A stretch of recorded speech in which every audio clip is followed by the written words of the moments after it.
Hora de conversar com Felipe Killing. A imprensa da Europa, obviamente, repercute o discurso de Donald Trump no Congresso dos Estados Unidos e as últimas notícias sobre aquilo que já dá para a gente chamar de uma guerra comercial. Killing, bom dia para você.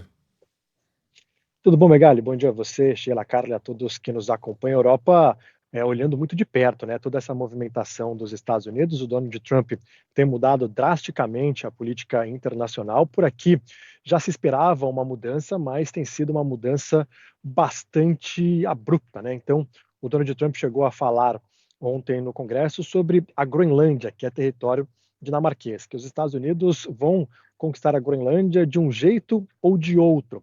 A Europa chegou a afirmar que não iria permitir qualquer ameaça à soberania territorial, e isso, claro, gera mais um problema entre europeus e americanos. Os Estados Unidos também falaram sobre o canal do Panamá. O Donald Trump fez um discurso longo, né, de 1h40, e foi um discurso em que ele já bate na tecla de algumas questões que ele já vinha falando. E algumas questões por aqui deu para perceber que os europeus não botavam muita fé, achavam que era apenas uma bravata, que o Trump não iria levar isso adiante, mas, ao que tudo indica, o Trump parece ser bem sério, né, em questões que envolvem diretamente os europeus, entre elas a Groenlândia. O Trump fala que é uma questão de segurança nacional e tem diversos interesses, sobretudo nos minerais raros.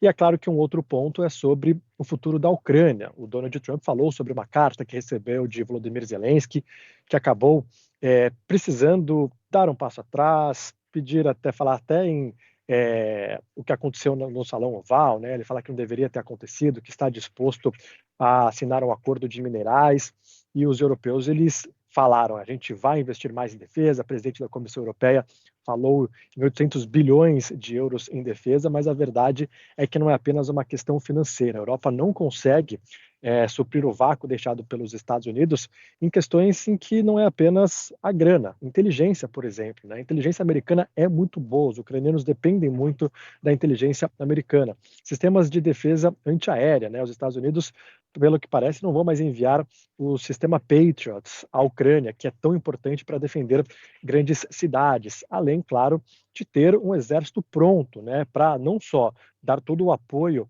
à Ucrânia, mas também possivelmente defender a Europa de uma invasão russa no futuro. Se isso acontecer, alguns políticos europeus falam que isso é bastante provável. Os Estados Unidos também falam sobre a briga comercial, né? Então tem as tarifas aí impostas a aliados como o Canadá, o México, e aí não aliada, mas um parceiro comercial tão importante como a China, e a promessa de colocar também tarifas contra produtos europeus. Então, por aqui, alguns falam que os Estados Unidos não é um aliado confiável, outros falam que os Estados Unidos não é nem sequer um aliado dos europeus, e dá para perceber uma movimentação diplomática bem forte, né? Então, a gente teve no final de semana uma cúpula aqui em Londres com a participação de líderes europeus, hoje uma outra cúpula, e essas duas cúpulas já estavam marcadas antes do encontro entre o Trump e o Zelensky. Qual que era a ideia da Europa? Bom, vai ter um encontro entre o Trump e o Zelensky, eles vão assinar o acordo de minerais, os Estados Unidos vão enviar algumas armas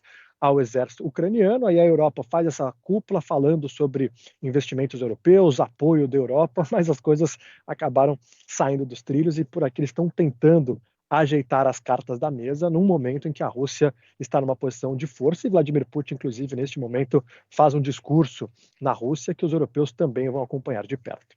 Muito bem.